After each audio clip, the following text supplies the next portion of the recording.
इस वीडियो को लास्ट तक देखिएगा और बताइएगा समाज किधर जा रहे हैं।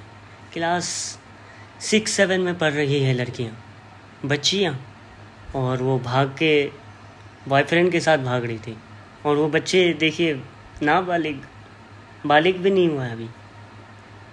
किधर जा रहे हैं हमारे समाज, किधर जा रहे हैं हम लोग, पता नहीं।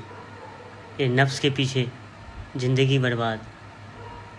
मतलब हम भी कॉलेज तक पढ़े यार, क्या होता है गर्लफ्रेंड पता ही नहीं। और इन बच्चों को देखो, अभी तक सिंगल है और रहेंगे इंशाल्लाह, माँ बाप की पसंद से शादी करेंगे। इन बच्चों को देखो, पूरा वीडियो देखिएगा और उसको ज़्यादा से ज़्यादा शेयर करिएगा। এখন আপনাদেরকে একটি ভিডিও দেখাবো যে সমাজ ব্যবস্থা কোথায় চলে গেছে। এই মেয়ে, এই কি নাম তোমার? নাম বলো। হ্যাঁ, হীরামণি। কোন ক্লাসে পড়ো? আচ্ছা, তুমি কাকে ভালোবাসো? হ্যাঁ, কি নাম? এই মিনাজুল কোনটা? এই দেখো নায়ক। এই টাকা, এদিক টাকা টাকা টাকা। তুই কি করিস? ওয়েল্ডিং এর কাজ করিস। আর তুমি পড়ো কোন ক্লাসে? বেনাপোল মাধ্যমিক বিদ্যালয়ে, তাই না? ক্লাস 6-এ। এই তুমি তুমি হ্যাঁ, এই মাথা ইয়ে করো। তোমার বয়স এত হয়নি। কি নাম তোমার? তুমি ক্লাস 6-এ পড়ো? 7-এ। তো তোমার সম্পর্ক এই ছেলের সাথে, ও ক্লাস 7-এ পড়ে। এই দেখেন ব্যাগ বক্সা, বাসা বাড়ি থেকে এই যে স্বর্ণালঙ্কার সবকিছু নিয়ে, টাকা পয়সা নিয়ে, হ্যাঁ তারা হচ্ছে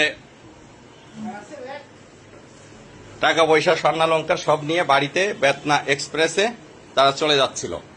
বেতনা এক্সপ্রেসের আমাদের এই যে জয়নুল ভাই, তার কাছে টিটিরা সবাই সোপর্দ করেছে।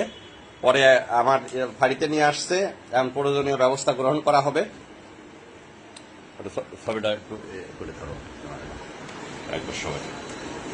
এটা অবশ্যই অভিভাবকরা এই মুহূর্তে আসবে।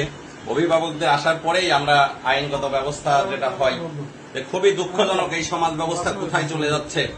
সন্তান আমারও আছে, আপনারও আছে। সন্তানদের প্রতি আসলে অভিভাবকদের খেয়াল রাখার পরেও সম্ভব হয়ে ওঠে না সবার। ওই একটা মেয়ের বাবা থাকে বিদেশ, আর এটা ক্লাস 7-এ পড়ে, তারা একই স্কুলে পড়ে, আর একটা ওয়েল্ডিং এর কাজ করে, খুবই অল্প বয়স্ক, যেটা মানে ভাবা যায় না। তারা অলরেডি বাড়ি থেকে পালায়ে তারা হচ্ছে এখন চলে যাচ্ছে। কোথায় যাওয়ার উদ্দেশ্য ছিল? কোথায়? এই খুলনা। কোথায় খুলনায় যায়? কি উদ্দেশ্য ছিল বল দিনি? কি পরিকল্পনা করেছিলি বল, কথা বল। কি পরিকল্পনা করছিলি? কি পরিকল্পনা করছিলি? যাই কি